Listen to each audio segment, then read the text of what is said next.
présenter en quelques mots à nos auditeurs? Oui, très bien. Bah, écoutez, j'ai 40 ans aujourd'hui. Je suis passée par plusieurs étapes dans ma vie au niveau spirituel. Je me suis fait baptiser très jeune, non pas très jeune, à 10 ans, donc c'est pas si jeune que ça, parce que j'avais donc mon papa de confession musulmane, ma maman catholique. Du coup, ils m'ont laissé le choix et j'ai choisi à 10 ans donc de me faire baptiser. Et j'ai beaucoup aimé Jésus, donc voilà, j'étais enfant de cœur par la suite, puis scout. Et puis après, bah, j'avais quand même pas mal de questionnements au niveau mystique et tout ce qui était un peu mystère. Et je me suis un peu petit à petit un peu éloignée, on va dire, du chemin et j'étais très attirée par tout ce qui est ésotérique. Voilà, en gros. Et très récemment, je me suis fait rattraper, voilà. Vous me l'avez dit, votre mère était catholique et votre père musulman. Pourquoi avoir choisi la religion de votre mère? Alors, bah, c'était un peu parce que bah, les copines allaient au caté, donc c'est vrai que c'est pas mal mon entourage. Et aussi, ben, ma mère est d'origine italienne et ma grand-mère me donnait des images saintes, mon arrière-grand-mère également. Donc, il y avait quand même la présence au niveau des images de Jésus. J'ai toujours eu l'habitude de le voir dans la maison, etc., en images, on va dire. Et du coup, c'était une évidence. Et puis, j'avais pas envie aussi d'apprendre l'arabe, ça avait l'air trop compliqué. Donc vous avez été baptisé à 10 ans et vous parliez beaucoup de Jésus à cette époque. Qu'est-ce qui vous a amené petit à petit à faire un peu votre propre spiritualité et à vous éloigner? Bah écoutez, c'est vrai que quand on se pose des questions assez tôt finalement, hein, parce que je me rappelle me poser des questions sur tout ce qui était mystère, etc. assez tôt, ben on tombe pas toujours sur les bonnes réponses de soi-même, hein, et à l'école, on parle entre nous, on va tout de suite être attiré par tout ce qui est fantôme, esprit, c'est très dans la culture. Donc encore plus aujourd'hui, mais je veux dire déjà à l'école, ne serait-ce qu'en parlant avec les amis, ils sont pas tous dans la foi. Donc les réponses, elles peuvent être très facilement attirées par tout ce qui est, on va dire, païen, et ça va très très vite en fait. Et surtout de nos jours où les cartes et toutes ces choses sont très accessibles dans les grandes surfaces, dans les magasins, dans les librairies. Donc moi, c'est ce qui m'est arrivé, c'était plus les cartes, l'astrologie, l'horoscope. Du moment où on a notre anniversaire, les gens nous disent ah bah t'es tel signe et tout, puis du coup ah bah tu sais que les tels signes ils sont comme ci ou comme ça. Alors après on est curieux et puis moi je manquais assez de confiance en moi. Donc c'est vrai que le thème astral ça m'intéressait parce que avec juste la date de naissance on peut savoir un peu beaucoup de choses sur nous. Donc moi ça me confortait et c'était un grand piège. Donc ce que vous appelez New Age, c'est tout ça, c'est l'astrologie, c'est les cartes, c'est tout ça le Tout New à Age? fait. Le New Age, voilà, ça vient des États-Unis. Après, je vais peut-être pas donner la définition exacte parce que c'est assez complexe, mais c'est vrai que c'est un peu un patchwork spirituel. On fait un peu à notre carte, un mélange de taoïsme, de bouddhisme, c'est un peu à la carte. On prend à gauche, à droite. Il n'y a pas de tuteur, il n'y a pas un dieu. C'est plutôt l'univers. D'ailleurs, il y a beaucoup de gens qui parlent actuellement. Je demande à l'univers. Là, je suis tombée sur une dame récemment. Elle m'a dit, ah ben, j'aimerais bien rencontrer quelqu'un, mais je demande à l'univers. Mais qui est l'univers en fait? C'est trop vaste. Donc, on trouve cela dans le yoga également, cette connexion au cosmos, aux énergies, aux chakras. C'est très, très tendance. Et ben, moi, ça me plaisait bien parce que j'avais l'impression de trouver des réponses là-dedans, que tout serait énergie, que quand on sent quelqu'un qui a une énergie lourde, et ben, on se protège avec des pierres. Tout était en termes d'énergie. Alors, c'était complètement à l'opposé, en fait, de l'Esprit Saint et de ce que dit Jésus, en fait. Mais pour ça, il faut lire la Bible, chose que je ne faisais pas souvent. Justement, est-ce que vous avez quand même ressenti que vous vous éloignez de la religion catholique, ou comme est-ce que dans le New Age on retrouve un peu des éléments de la religion catholique, vous aviez l'impression quand même d'être un peu quand même dans le droit chemin, si je peux dire ça comme ça? En fait, on a l'impression d'être à cheval, c'est-à-dire qu'on cherche des questions, on cherche des réponses auxquelles on n'aurait pas forcément de ce qu'on pense dans une église, hein, c'est ce qu'on pense. Et puis du coup, ben, on fait en parallèle, je pourrais dire. Mais on n'a pas l'impression d'être d'être complètement tournée à Dieu, parce que moi j'ai toujours eu la foi en Dieu, la foi en Jésus, la foi en Marie, mais par contre c'était pas du tout une foi comme je l'ai actuellement. C'était plutôt Dieu, il était quand même assez lointain dans ma tête. Et là, par contre, le New Age répond à des choses concrètes. Et c'est ça le grand danger. Par exemple, on a une douleur de dos, ben, on va voir un guérisseur ou un radiesthésiste, il y a une réponse immédiate. Et alors qu'avec Dieu, ben, il faut être patient, c'est sa volonté et non la nôtre. Donc là, il y a une grande nuance également, qui est dans le Notre Père. Je le faisais de temps en temps, le Notre Père, mais j'ai vraiment pris la conscience des mots récemment. C'est-à-dire, on fait sa volonté et non la nôtre. C'est-à-dire, s'il y a une guérison, c'est Dieu qui va choisir à quel moment et non nous. Avec le New Age, on cherche à tout prix à guérir le corps, à guérir, mais on touche également l'âme sans le savoir ou en le sachant. Mais beaucoup de gens sont plutôt, je dirais, à pas le savoir et ils pensent bien faire. Et puis c'est plutôt un complément. Ils peuvent très bien aller à la messe le dimanche et puis continuer avec le New Age à côté.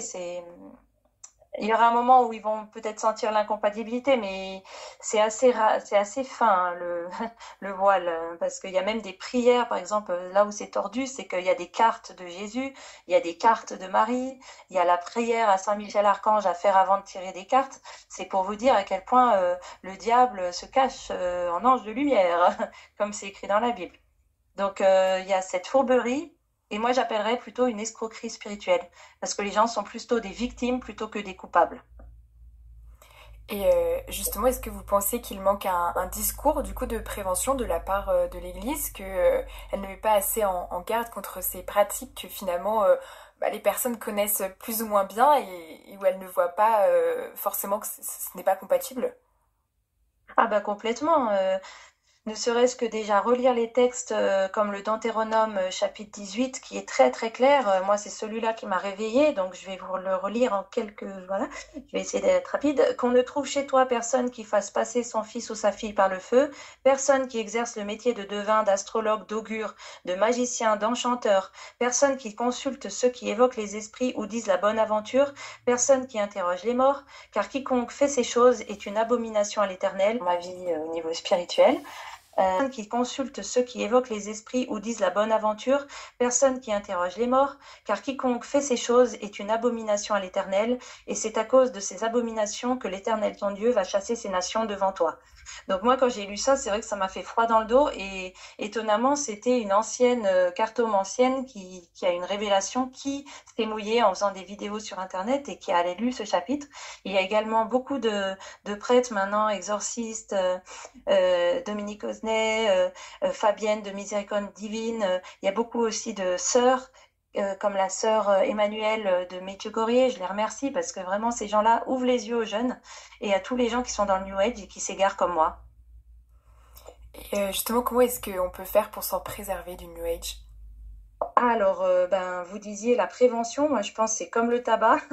Il faudrait faire de la prévention pour enfin, contre l'ésotérisme. Parce que bah, le tabac, c'est pareil. Hein. Si quelqu'un sait que ça donne le cancer, ben, après, c'est comme il peut choisir. Mais là, le problème, c'est qu'il n'y a pas le choix. C'est-à-dire, on nous vend du yoga, on nous vend du chamanisme, des radiesthésistes, comme si c'était normal et comme c'était sans danger. On va à la Fnac, on peut acheter des cartes, mais très facilement. Même des livres de sorcellerie. C'est devenu à la mode avec Harry Potter, avec Halloween. Moi, je suis scandalisée par rapport à ces fêtes païennes qui sont devenues la norme, même dans les écoles, sans problème. On peut se déguiser en sorcier sans imaginer qu'il y ait des conséquences. Donc, d'accord, il y a des degrés évidemment, mais on peut pas, comme dit la Bible, on peut pas boire à la coupe des démons et à la coupe de Dieu. Donc, à un moment donné, il faut choisir. Et si on n'est pas averti, donc sans prévention, on peut vite mettre les doigts dans la prise. Donc, il faudrait plus de prévention, par exemple, des conférences, des témoignages dans les paroisses, que le prêtre ou des aumôneries, qu'on en parle en fait, que ce soit pas du tout tabou comme ça l'est actuellement. Vous parlez de conséquences. Est-ce que justement le être un peu dans le New Age a eu des conséquences néfastes sur votre vie personnelle à vous? Ah oui, complètement. Enfin, il faut savoir que pendant 20 ans à peu près, j'étais en New Age. j'avais pas remis les pieds à une messe depuis à peu près ce temps-là. Et j'étais très angoissée. J'avais des crises d'angoisse, mais vraiment terribles, des migraines terribles.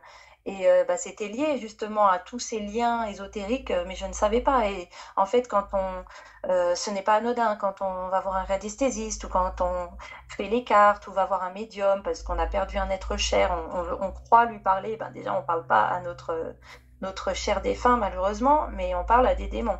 Enfin, c'est les démons qui se font passer pour nos êtres chers, etc. Et je tiens à préciser que les radiesthésistes et tous ces gens-là pensent aider, hein, la plupart. Hein. Mais malheureusement, il y a des liens occultes qui se font et ça a des conséquences néfastes sur notre santé. Ça peut créer des maladies, ça peut faire des angoisses. Moi, c'était vraiment les angoisses et puis aussi des bruits de pas ou des choses très... J'avais des ressentis excessifs, des migraines. Voilà, au niveau, c'était plutôt ça. Et alors au début de l'émission, vous nous disiez que vous avez quand même assez rapidement eu une attirance un peu pour le mystère et puis votre entourage aussi participait un peu à cet engouement. Mais quel a été vraiment l'élément déclencheur qui vous a amené à basculer un peu dans le New Age? Alors, c'était, disons, j'avais une copine à la fac qui m'avait dit, si tu veux, pour savoir ton orientation, je connais une astrologue, elle va te faire ton thème astral. Donc, c'est vrai que là, déjà, ça m'a bien fait tomber dedans parce que du coup, je voulais toujours savoir plus. Et puis également, j'ai eu une expérience très forte en Afrique. Donc, voilà, dans le cadre de mon master, je suis partie dans l'humanitaire en Afrique. Et puis là-bas, c'était le pays des marabouts.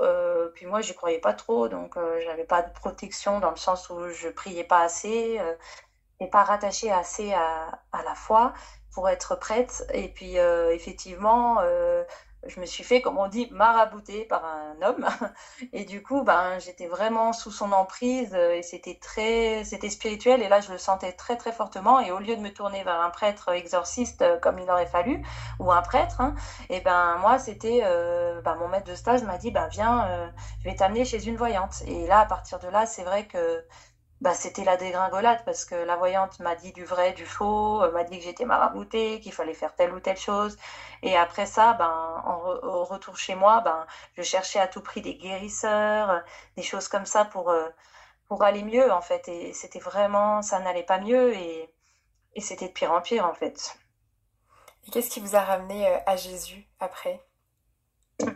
Alors Jésus est venu me chercher. En fait, on peut dire que c'était il y a vraiment pas longtemps, c'est il y a 2 ans. J'ai eu comme une espèce de force qui m'a dit, va à la messe de ton village. Et j'étais, ah, non, non, j'ai pas trop envie, il y a que des vieux, qu'est-ce que je vais faire à la messe? Enfin, je me trouvais plein d'excuses. Et puis là, j'y suis allée et l'homélie du prêtre qui parlait de l'apôtre, enfin, au lieu de voir la paille qu'il y a dans enfin, la paille dans l'œil du voisin, on regarde plutôt la poudre qu'il y a dans ton œil. Et ça m'a vraiment percuté. Cette homélie, ça m'a touché droit au cœur. Et suite à cela, je me suis dit, je vais aller au mercredi des Cendres, ça m'intéresse. Je me demande, j'ai jamais été. Et là, j'ai entendu une voix, vraiment dans ma tête, qui m'a dit, jette tes cartes à plusieurs reprises. Et c'était très, très, très fort. Et le jette tes cartes, pour moi, ça voulait tout dire, quoi. Les cartes, c'était significatif, c'est tout ce qui est ésotérique. Donc, j'ai tout jeté. Et je suis tombée également sur un passage de la Bible où les gens jettent toutes leurs cartes, tous leurs objets euh, ésotériques. Et du coup, ça m'a donné aussi la force d'avancer et de le faire. Et comment votre entourage Voilà. a réagi à ce changement? Ah je suis un peu un extraterrestre. Non, mais, non, mais disons, c'est sûr que là, je parle beaucoup de Jésus. J'essaye un peu. Il y a cette euphorie un peu quand on est sauvé, comme si c'était un peu ce qui m'est arrivé. On a envie de ramener plein de brebis au troupeau et de dire à tout le monde, Dieu existe, il est là dans l'hostie, il est là dans le tabernacle, venez à la messe. Bon, après, cette euphorie, il faut un peu se calmer. Et puis là, le fait de témoigner, ça me fait beaucoup de bien. Puis l'entourage, de toute façon, il voit que je vais mieux. Parce que les crises d'angoisse, c'était pas bien pour moi. Et c'est ce que je dis, c'est que j'en ai plus. Donc c'est un signe que je suis sur la bonne voie. Après, c'est pas évident aussi pour l'entourage, mais petit à petit, il faut y aller petit à petit. Euh, et donc, enfin, vous êtes mère de famille. Comment est-ce que vous transmettez votre foi à vos enfants et surtout, comment est-ce que vous essayez de les préserver du New Age? Voilà, ben écoutez, avant je la préservais pas, j'ai une petite fille et c'est vrai que ça m'est arrivé même de faire les cartes devant elle et tout, puis c'est vrai que je me disais ah, c'est peut-être pas top top, hein. Et puis après ben actuellement voilà, on fait l'éveil à la foi, je lui parle de Jésus, on fait la prière du Notre Père. Donc déjà le soir, lui faire prendre conscience que ben il y a un Dieu et puis ça passe très bien. Je veux dire, les enfants sont très ouverts, ils se posent beaucoup de questions et le plus tôt on leur parle de Jésus, le mieux c'est. Ça fait d'aller vers le bien, il n'y a aucun problème. D'aller vers le mal, c'est très tendance, hein, mais de parler de Jésus, tout ça, même si ça dérange, il faut y aller parce que bah, c'est notre ami. Je lui explique que c'est notre ami, que c'est qu'on peut compter sur lui, la Vierge Marie également. Si on a des tristesses, tout ça, ben on peut se confier à eux. On a un ange gardien également qui est là avec nous. Et puis, il faut pas que ce soit tabou, en fait. Parce que le domaine spirituel, c'est quelque chose d'invisible, mais il faut en parler. Parce que pour faire de la prévention, c'est aussi de parler du bien et de parler des textes et ne pas hésiter de parler de Jésus aux enfants. C'est vraiment par là, je pense que comme ça, ils auront des clés au cas où ils auraient des tentations de tomber. Et ben, ils ont au moins la clé de certains passages de la Bible que Jésus est venu appeler non pas les bien portants, mais les pécheurs. Tout ça, il y a plein de clés en fait que Jésus donne pour qu'on le suive tout au long de notre vie. Voilà. Alors, malheureusement, la fin de notre émission. Est-ce que, juste, Sophia, en quelques mots, quel conseil est-ce que vous aimeriez donner à une personne qui voudrait sortir de l'ésotérisme et du New Age? Alors, bah, tout d'abord, c'est pas grave dans le sens où ça arrive, hein, des égarements, hein, voilà. Et puis aller, si possible, se confesser auprès d'un prêtre parce qu'ils sont là, ils en ont entendu. Vous inquiétez pas, il vous jugera pas et ça va couper tous les liens ésotériques que vous auriez pu avoir. Et puis n'hésitez pas vraiment à aller donc dans votre paroisse voir un prêtre. Ça, c'est vraiment la première chose à faire. Priez le chapelet de la miséricorde divine, priez Jésus pour qu'il vous guide et puis retourner au sacrement donc et également lire des passages de l'évangile voilà parce qu'au début on se dit oh là là ça va être trop grand à lire mais déjà l'évangile du jour c'est déjà super et pas hésiter à en parler donc à un prêtre vraiment. Eh bien, vous parliez du chapelet de la Divine Miséricorde et eh bien c'est le moment sur Radio Maria justement à 15h de le prier. Donc bah voilà, chers auditeurs, c'est la fin de cette émission et en tout cas merci beaucoup Sophia d'être venue témoigner sur notre antenne. Avec plaisir, merci à vous. Chers auditeurs, c'était notre émission interview témoignage. Nous avions le témoignage de Sophia Tahiti, c'était le témoignage d'une convertie du New Age à Jésus. Vous pourrez réécouter cette émission podcast sur notre site internet radiomaria.fr ou notre application Radio Maria Play.